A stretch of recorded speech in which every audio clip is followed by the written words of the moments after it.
क्या आप कल्पना कर सकते हैं कि मौत आपसे बस कुछ इंच की दूरी पर हो और आप उसे बस घूर कर देख रहे हों? ये तस्वीर 1943 की है, लेनिनग्राड की, जिसे आज सेंट पीटर्सबर्ग कहते हैं। यहाँ लोग सड़क पर पड़े एक विशाल जर्मन हवाई बम को देख रहे हैं, जो खुशकिस्मती से फटा नहीं। लेनिनग्राड की घेराबंदी 872 दिनों तक चली थी, जो मानव इतिहास की सबसे भयानक घटनाओं में से एक है। इस फोटो में लोगों के चेहरों को ध्यान से देखिए। वो डरे हुए नहीं, बल्कि थके हुए और सुन्न लग रहे हैं। जर्मन सेना ने शहर पर हजारों बम गिराए थे, लेकिन कभी-कभी मैन्युफैक्चरिंग डिफेक्ट या फैक्ट्री में काम करने वालों की सबोटाज की वजह से डेटोनेटर फेल हो जाते थे। ऐसे डड बमों को देखना उस समय एक अजीब सी राहत देता था। ये बम सिर्फ एक हथियार नहीं था, बल्कि उस खौफ का प्रतीक था जिसमें लाखों लोग भूख और ठंड के बीच जी रहे थे। ये फोटो दिखाती है कि कैसे मौत उनके रोजमर्रा के जीवन का एक मामूली हिस्सा बन गई थी और लोग खतरे के कितने आदी हो चुके थे। क्या आप सोच सकते हैं कि गाड़ी चलाते हुए विनाइल रिकॉर्ड सुनना कैसा होता होगा? आज हम ब्लूटूथ या स्पॉटिफाई इस्तेमाल करते हैं, लेकिन 1950 के दशक में ये एक बहुत बड़ी लग्जरी थी। इस तस्वीर में आप जो देख रहे हैं वो हाईवे हाई-फाई सिस्टम है, जिसे क्राइसलर ने 1956 में पेश किया था। ये केवल एक रेडियो नहीं था, बल्कि डैशबोर्ड के नीचे लगा एक चलता फिरता रिकॉर्ड प्लेयर था। इसके पीछे की असली कहानी ये है कि इंजीनियरों ने इसे बनाने के लिए काफ़ी मेहनत की थी, ताकि सड़क के गड्ढों पर गाड़ी चलने पर गाना ना रुके या स्किप ना हो। उन्होंने स्टैंडर्ड रिकॉर्ड्स की जगह एक नया फॉर्मेट बनाया जो धीमी गति पर चलता था, ताकि एक साइड पर 45 मिनट का संगीत आ सके। हालांकि ये आइडिया बहुत फ्यूचरिस्टिक था, लेकिन ये सिस्टम जल्दी ख़राब हो जाता था और इसके रिकॉर्ड्स बहुत महंगे थे, इसलिए ये टेक्नोलॉजी सिर्फ 2 साल तक ही चली और फ्लॉप हो गई। पर इसने कार एंटरटेनमेंट की दुनिया में एक नई क्रांति ला दी थी, जिससे आज हम अपनी गाड़ियों में संगीत का आनंद ले पा रहे हैं। इस अगली तस्वीर को देखकर ही चक्कर आ सकते हैं। ये कोई सर्कस के कलाकार या स्पाइडरमैन नहीं हैं, बल्कि 1950 के दशक के न्यूयॉर्क सिटी के फायर फाइटर ट्रेनीज हैं। वो जिस तकनीक का अभ्यास कर रहे हैं उसे पॉम्पियर लैडर यानी स्केलिंग लैडर क्लाइंबिंग कहा जाता है। ध्यान दीजिए, इनके पास कोई सेफ्टी हार्नेस या रस्सी नहीं है। अगर हाथ फिसला तो सीधा नीचे। ये सीढ़ियां विशेष रूप से डिजाइन की गई थीं ताकि उन इमारतों पर चढ़ा जा सके जहां आग की वजह से साधारण सीढ़ियां नहीं लगाई जा सकती थी। हर सीढ़ी के ऊपर एक बड़ा हुक होता था, जिसे खिड़की की दहलीज पर फंसाया जाता था और फिर फायर फाइटर ऊपर चढ़ता था। ये ट्रेनिंग इतनी कठिन और खतरनाक थी कि इसने कई लोगों की जान ली, लेकिन उस समय ऊंची इमारतों में फंसे लोगों को बचाने का यही एकमात्र तरीका था। ये फोटो उनकी बहादुरी और उस दौर के खतरनाक ट्रेनिंग स्टैंडर्ड्स का एक हैरान करने वाला सबूत है, जो आज के सुरक्षा नियमों से बिल्कुल अलग है। अगली तस्वीर शायद आपको हैरान कर देगी, क्योंकि यहाँ खूबसूरती का पैमाना चेहरा नहीं बल्कि हड्डियाँ थी। ये 1956 का शिकागो है, जहां मिस परफेक्ट पॉस्चर यानी मिस आदर्श मुद्रा का कॉन्टेस्ट चल रहा है। जैसा कि आप देख सकते हैं, ये लड़कियां अपने एक्सरे के साथ खड़ी हैं, जो आज के दौर में काफ़ी अजीब लगता है। उस जमाने में कायरोप्रैक्टर्स ने ये कंपटीशन शुरू किया था ताकि लोगों को अच्छी पॉस्चर के हेल्थ बेनिफिट्स बताए जा सकें। जजेस सिर्फ बाहरी सुंदरता नहीं देखते थे, बल्कि वो एक्सरे में रीढ़ की हड्डी की सीधाई चेक करते थे। ये कॉन्टेस्ट उस वक्त हेल्थ और ब्यूटी का परफेक्ट कॉम्बिनेशन माना जाता था, लेकिन आज हम जानते हैं कि बिना वजह बार बार एक्सरे करवाना रेडिएशन के कारण खतरनाक हो सकता है। 50 के दशक में रेडिएशन के खतरों को इतना सीरियसली नहीं लिया जाता था, इसलिए इन मॉडल्स को अपनी स्ट्रेट स्पाइन दिखाने के लिए कई बार एक्सरे मशीन के सामने खड़ा होना पड़ता था, जो एक डार्क साइड है इस ग्लैमरस दिखने वाली फोटो का। ये तस्वीर दूसरे विश्व युद्ध के अंत की एक खौफनाक सच्चाई को दिखाती है। इस विशाल मशीन को देखिए। ये फिसलर फी 103R राइचनबर्ग है। असल में ये मशहूर V1 फ्लाइंग बॉम्ब का एक पायलट वाला वर्जन था। हाँ, आपने सही सुना। नाजी जर्मनी ने इसे एक आत्मघाती हथियार के रूप में बनाया था। जब जर्मनी युद्ध हार रहा था तो उन्होंने लियोनिडास स्क्वाड्रन बनाया, जहां पायलट्स को इस बम में बैठकर दुश्मन के जहाज़ों से टकराना था। हालांकि थ्योरी में पायलट को टक्कर से पहले कूदना था, लेकिन वास्तविकता में जेट इंजन के इनटेक के ठीक पीछे कॉकपिट होने की वजह से जिंदा बचने के चांसेस ना के बराबर थे। इस फोटो में ब्रिटिश सैनिक इस पकड़े गए हथियार की जांच कर रहे हैं।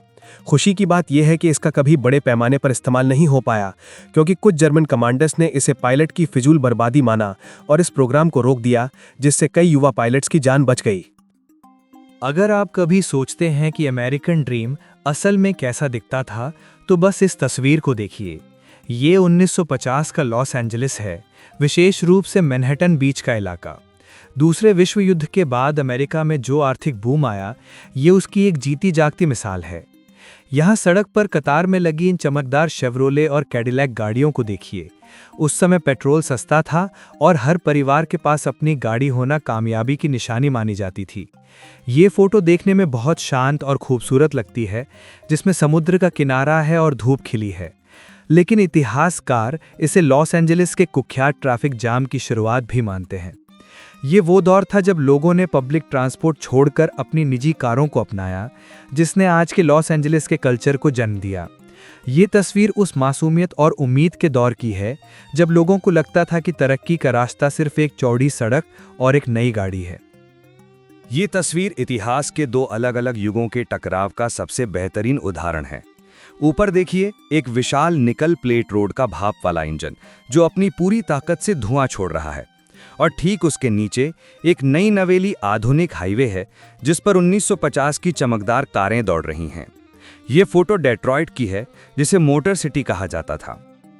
ये वो पल है जब दुनिया बदल रही थी। ऊपर वाला स्टीम इंजन पुरानी औद्योगिक शक्ति और 19वीं सदी की इंजीनियरिंग का प्रतीक है, जो अब खत्म होने की कगार पर था। वहीं नीचे की कारें भविष्य का प्रतिनिधित्व कर रही हैं, तेज, निजी और आज़ाद। मज़े की बात यह है कि इस फोटो के कुछ ही सालों बाद ऐसे स्टीम इंजन पूरी तरह से पटरियों से गायब हो गए और डीजल इंजनों ने जगह ले ली। ये तस्वीर सिर्फ एक पुल की नहीं है, बल्कि ये एक विदाई है, एक पुरानी युग का जाना और एक नए मशीनी युग का आना। ये शायद दूसरे विश्व युद्ध के अंत की सबसे सुकून देने वाली तस्वीरों में से एक है। अगर आपने मशहूर शो बैंड ऑफ ब्रदर्स देखा है, तो आप इन चेहरों को जरूर पहचानते होंगे। बीच में बैठे हैं मेजर डिक विंटर्स और उनके साथी, जो अमेरिकी सेना की ईजी कंपनी के जांबाज सिपाही हैं। लेकिन सबसे हैरान करने वाली बात यह है कि वो कहाँ बैठे हैं। ये ईगल्स नेस्ट है, हिटलर का निजी पहाड़ी बंगला, जिसे उसने अपनी जीत का जश्न मनाने के लिए बनाया था। और अब देखिए, वही सिपाही जिन्होंने यूरोप भर में लड़ाई लड़ी, अब हिटलर की ही बालकनी पर बैठकर उसी की शराब पी रहे हैं। ये तस्वीर जीत का सबसे बड़ा सबूत है। यहाँ कोई गोलीबारी नहीं है, सिर्फ राहत है। इन सैनिकों ने नॉर्मैंडी में कूदने से लेकर बेस्टोगन की ठंड तक सब कुछ झेला, और अब अंत में वो दुश्मन के घर में बैठकर शांति का आनंद ले रहे हैं। ये एक महाकाव्य के अंत जैसा दृश्य है। क्या आपको लगता है कि ये कार 1968 की है? इसे देखकर तो लगता है जैसे ये किसी साइंस फिक्शन फिल्म से आई है। ये है अल्फा रोमियो काराबो, एक ऐसी कार जिसने ऑटोमोबाइल डिजाइन की दुनिया को हमेशा के लिए बदल दिया। इसे मसैलो गांधीनी ने डिजाइन किया था, और ये इतिहास की पहली कार थी जिसमें सीजर डोर्स यानी ऊपर की तरफ खुलने वाले दरवाजे लगाए गए थे। ध्यान से देखिए, इसका आकार एक उड़न तश्तरी या एक वेज जैसा है।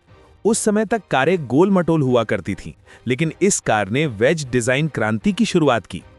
मजे की बात यह है कि ये कार कभी बड़े पैमाने पर प्रोडक्शन में नहीं गई, ये सिर्फ एक कॉन्सेप्ट थी। लेकिन इसी कार के डिजाइन से प्रेरित होकर बाद में लैम्बोर्गिनी काउंटाज बनाई गई। तो अगर आज आपको लैम्बोर्गिनी या फरारी का डिजाइन पसंद है, तो उसका श्रेय इसी हरी रंग की अजीब दिखने वाली कार को जाता है। कभी कभी अच्छे इरादों से किए गए काम भी बहुत बड़ी कॉमेडी बन जाते हैं। ये तस्वीर 1983 की है, जब मशहूर फिल्म किंग कॉन्ग के 50 साल पूरे होने का जश्न मनाया जा रहा था। आयोजकों ने सोचा कि क्यों ना फिल्म के सीन को सच किया जाए, तो उन्होंने एक विशाल 84 फुट ऊंचा गुब्बारा बनाया और उसे न्यूयॉर्क की एम्पायर स्टेट बिल्डिंग पर चढ़ा दिया। प्लान तो बहुत शानदार था, लेकिन कुदरत को यह मंजूर नहीं था। तेज हवाओं ने इस बेचारे किंग कॉन्ग का बुरा हाल कर दिया। गुब्बारे में हवा पूरी तरह नहीं भर पाई और वो किसी डरावने राक्षस की जगह एक पिचके हुए कचरे की थैली जैसा दिखने लगा। इतना ही नहीं, हवा की वजह से इसमें छेद हो गया और इसे फुलाने में ही घंटों लग गए।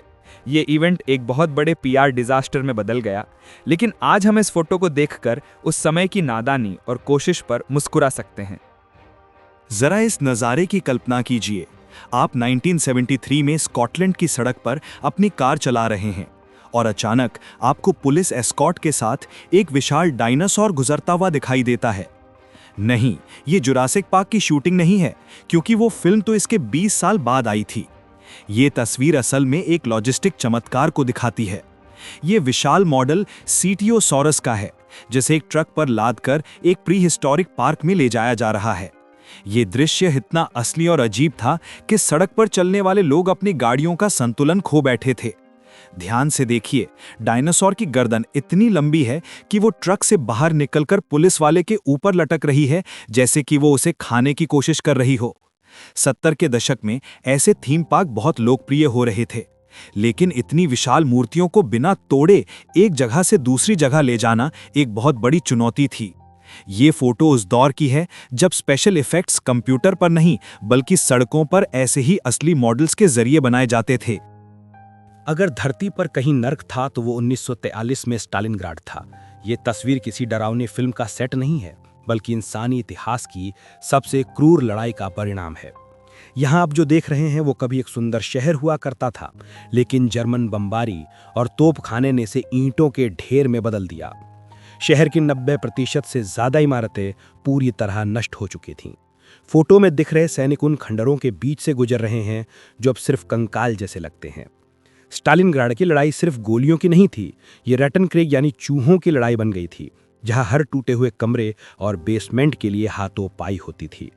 सर्दी इतनी भयानक थी कि तापमान -30 डिग्री तक गिर जाता था। ये तस्वीर उस खामोशी को दिखाती है जो भयानक शोर के बाद आती है। ये सिर्फ एक शहर की तबाही नहीं है, बल्कि ये नाजी जर्मनी की हार की शुरुआत का वो मंजर है जिसने दूसरे विश्व युद्ध का रुख हमेशा के लिए बदल दिया। पहली नज़र में ये सिर्फ एक पुराना जंगी जहाज लगता है, लेकिन ये इतिहास का वो जहाज है जिसने एक भी गोला दुश्मन पर दागे बिना पूरी दुनिया का नक्शा बदल दिया। ये मशहूर क्रूज़र ऑरोरा है और ये तस्वीर 1916 की है, यानी रूस की क्रांति से ठीक 1 साल पहले। इस जहाज की किस्मत बहुत अजीब थी। 1905 में ये जापानी नौसेना के साथ हुई भयानक सुशिमा की लड़ाई में शामिल था, जहां रूस का लगभग पूरा बेड़ा डूब गया था, लेकिन ऑरोरा बच निकला, मानो किस्मत ने इसे किसी बड़े काम के लिए बचाकर रखा था। 1917 में इसी जहाज की तोप से एक खाली गोला दागा गया जो विंटर पैलेस पर हमले का संकेत था। उस एक आवाज ने रूसी साम्राज्य को गिरा दिया और सोवियत संघ के युग की शुरुआत की। ये तस्वीर उसे शांत पानी में दिखाती है, लेकिन ये शांति एक तूफान से पहले की है। ये जहाज सिर्फ लोहे का ढेर नहीं, बल्कि 20वीं सदी की सबसे बड़ी राजनीतिक घटनाओं का एक तैरता हुआ गवाह है। बस आज के लिए इतना ही। धन्यवाद वीडियो देखने के लिए। अगर आपको ये कहानी पसंद आई हो तो चैनल को सब्सक्राइब करिए, वीडियो को लाइक और कमेंट करना मत भूलिए। आपका हर लाइक और कमेंट हमें आगे बढ़ने और कहानियां लाने में मदद करता है। फिर मिलेंगे अगली कहानी में।